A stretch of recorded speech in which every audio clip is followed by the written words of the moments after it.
नमस्ते दोस्तों। आज हम बात करेंगे दो जुड़वा बहन के साथ बनी घटना पे।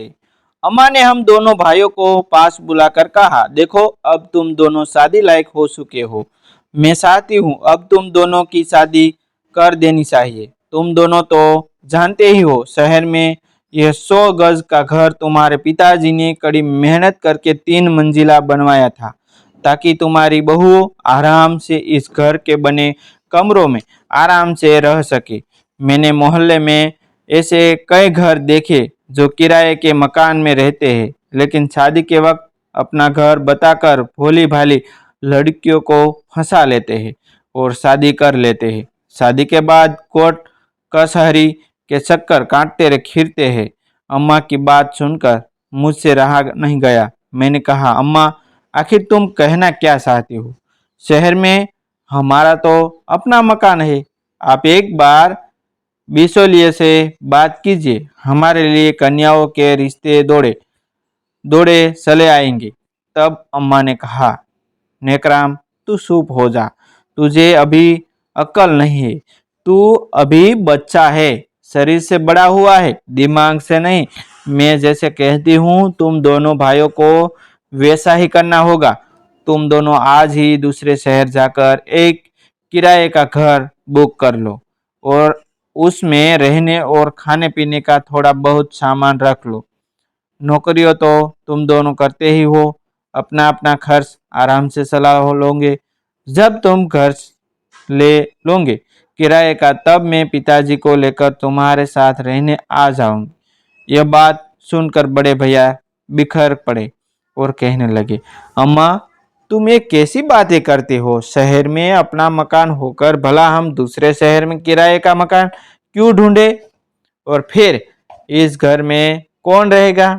तब अम्मा ने कहा, इस घर में हम ताला लटका देंगे और तुम दोनों भाइयों चिंता मत करो। तुम्हारे दोनों माता पिता भी तुम्हारे साथ ही रहेंगे किराए के मकान में, और वहाँ के मोहल्ले वालों को पता नहीं चलना चाहिए कि हमारा अपना शहर में एक बड़ा सा मकान है, जिसकी कीमत वर्तमान समय में 1.5 करोड़ रुपया है। मैं एक बार फिर अम्मा से बोला, लोग किराए के मकान से अपने मकान में रहना चाहते हैं और तुम अपने मकान से किराए के मकान में रहना चाहती हो। इसलिए कहते हैं कि स्कूल पढ़ना लिखना बहुत जरूरी है। इतने में पिताजी भी बरमादे से बीड़ी फूंकते हुए बोले, तुम दोनों बेटे अपनी माँ का कहना मान लो, क्योंकि अब तक मैं भी तुम्हारी माँ का कहना मानता हुआ आ रहा हूँ। आज तक इस घर में तुम्हारी अम्मा के फैसले ही होते आए हैं। अभी जाओ और दूसरे शहर में किराए का घर तुरंत ढूंढ कर आओ। अब हम दोनों भाई बुरी तरह फंस चुके थे। पिताजी और अम्मा की आज्ञा का पालन करना हमारा कर्तव्य बन चुका था। हम दोनों भाई मोटरसाइकिल स्टार्ट करने लगे। तब अम्मा ने कहा, मोटरसाइकिल यहीं खड़ी करो और पैदल जाओ। थक जाओ तो बस का सहारा लो। अब हम क्या करते? मोटरसाइकिल घर पर खड़ी करके हम दोनों भाई पैदल ही चल पड़े। दूर एक शहर में काफी खोजबीन करने के बाद हमें किराए का घर मिल गया, जिसमें 3 बेड कमरे थे। हमने हिसाब लगाया, एक कमरे में अम्मा और बाबूजी, और दूसरे कमरे में भैया और भाभी जी, और तीसरे कमरे में मैं और मेरे घर वाले। इसलिए 3 कमरे ठीक रहेंगे। कमरे का किराया 4,500 रुपये था। हमने मकान मालिक को कमरा पसंद आने पर शगुन के तौर पर 100 रुपया भी दे दिए। मकान मालिक ने कहा, हमारा कमरा काफ़ी दिनों से खाली पड़ा हुआ था, तुम चाहो तो आज ही सामान ले आओ, किराया कल सुबह तक दे देना और हम घर की तरफ लौट चले। अम्मा ने रात ही रात घर खाली कर दिया और कुछ ज़रूरत का सामान एक टेम्पो में भरवा कर किराए के मकान पर हमें साथ लेकर चल पड़ी। किराए के कमरे में पर आकर हम दोनों भाई रात भर झाड़ू पोछा लगाते रहे और जो सामान लाए थे उसे घर में सजा दिया। एक छोटा सा पलंग, कुछ पुराने से बर्तन, दो चार सादा तकिए और पहनने के लिए कुछ दो चार जोड़ी कपड़े। सुबह होते ही मकान मालिक तुरंत दौड़ कर आया। अम्मा को देखते ही कहा, राम राम ताई, आपने रात को ही किराए के कमरे पर कब्जा कर लिया। तब अम्मा कहने लगी, हम तो शहर में जहाँ रहते थे वहाँ भी किराए के मकान में रहते थे, लेकिन वहाँ के मकान मालिक ने किराया बढ़ा दिया है, इसलिए मजबूर होकर हमें आपके यहाँ पर रहने के लिए आना पड़ा। तब मकान मालिक ने कहा दिया, अभी इस बस्ती की बसवाट चल रही है, नाम के लिए शहर है, लेकिन है पूरा का पूरा गांव। यहाँ घरों में पानी नहीं आता, पानी का टैंकर आता है, बहुत लंबी लाइन लगती है लोगों की, आपस में मारामारी भी हो जाती है। बिजली की तो पूछो मत, एक बार चली गई फिर न जाने कब आएगी। और खाने पीने के लिए यहाँ पर दूर दूर तक कोई दुकान नहीं है, और बरसात के दिनों में सड़कों में घुटनों तक पानी भर जाता है, इसलिए कोई यहाँ पर रहने के लिए राजी नहीं होता। लेकिन आपके दोनों बेटों ने हमारा घर किराए पर लेकर हम पर बहुत बहुत बड़ा एहसान किया है। यहाँ पर आसपास बहुत से लोगों ने मकान बना रखे हैं, लेकिन रहता कोई नहीं है। सबको इंतजार है, जब इस बस्ती में विकास हो जाएगा तभी सब लोग यहाँ पर रहने के लिए आएंगे। अम्मा ने पूरी बात सुनने के बाद मकान मालिक को महीने भर का पूरा किराया दे दिया और कहा, आगे से अब किराया मेरे दोनों बेटे देंगे, नवीन और नेकेराम। मकान मालिक रुपया लेकर चला गया।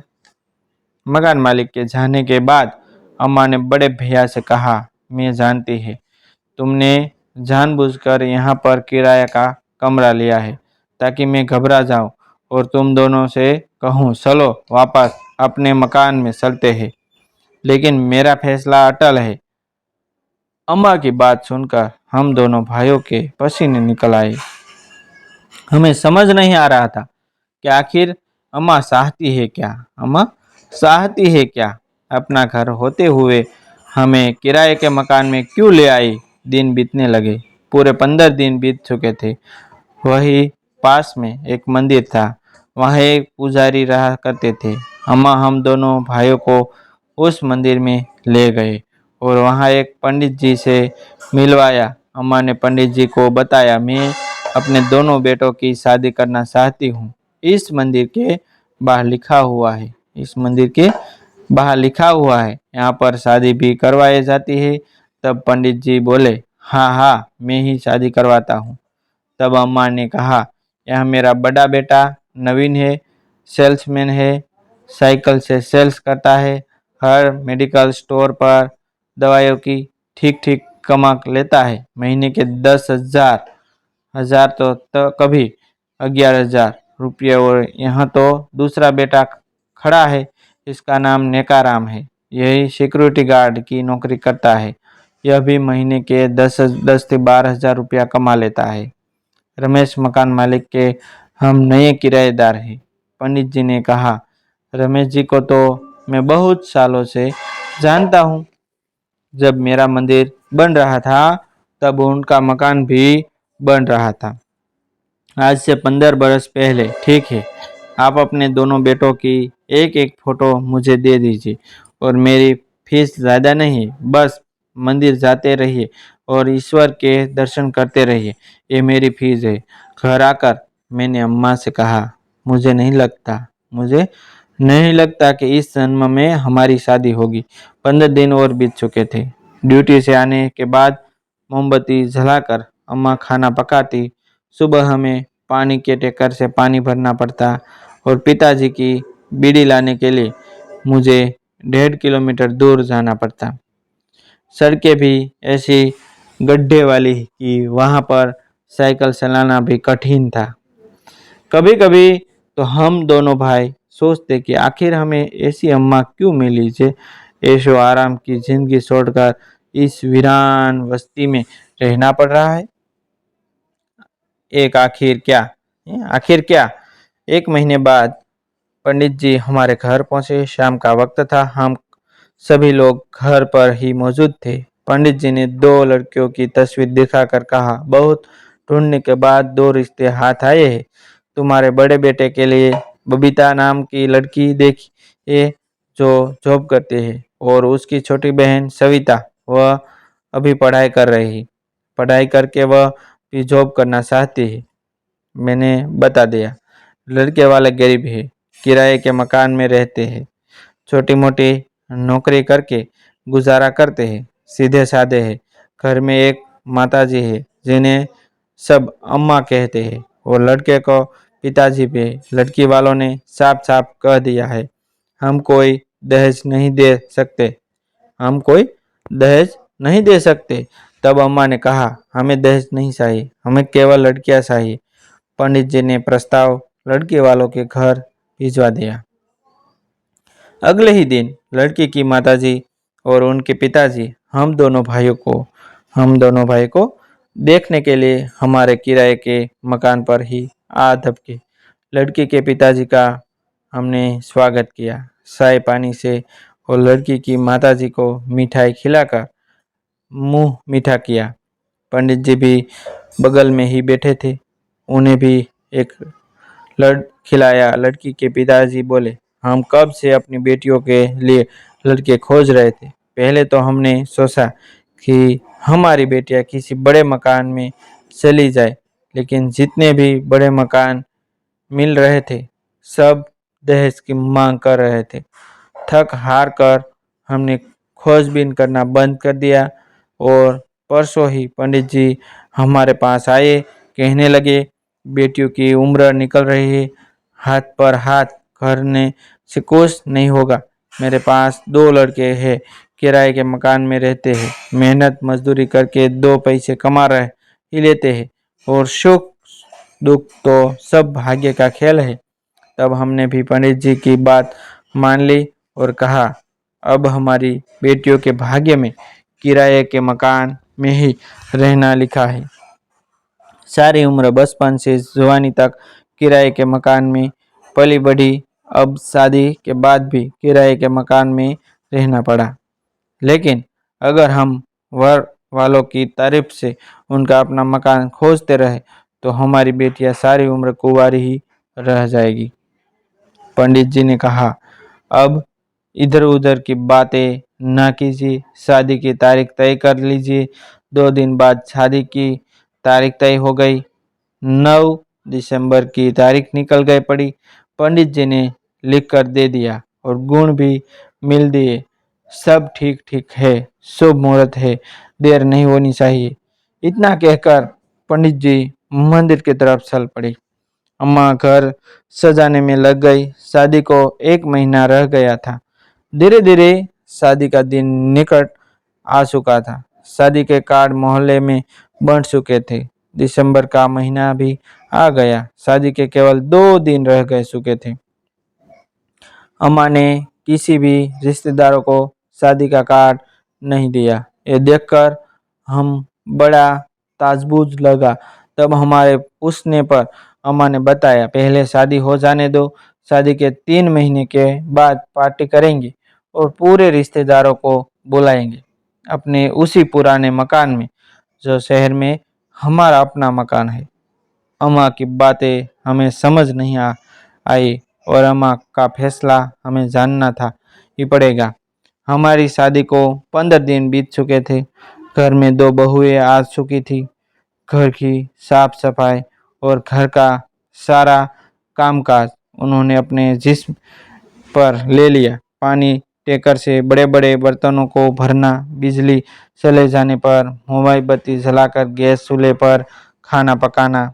एक दिन दोनों भाइयों ने अम्मा से कहा, मम्मी जी, हम चाहते हैं, हम पढ़ी लिखी है, अब हम जैसे पहले नौकरी करती थी फिर नौकरी करना चाहते हैं। थोड़े बहुत पैसे इकट्ठे करके हम जमा करेंगे और शहर में थोड़ी ज़मीन खरीद लेंगे। कम से कम इस किराए की ज़िंदगी से तो छुटकारा मिले।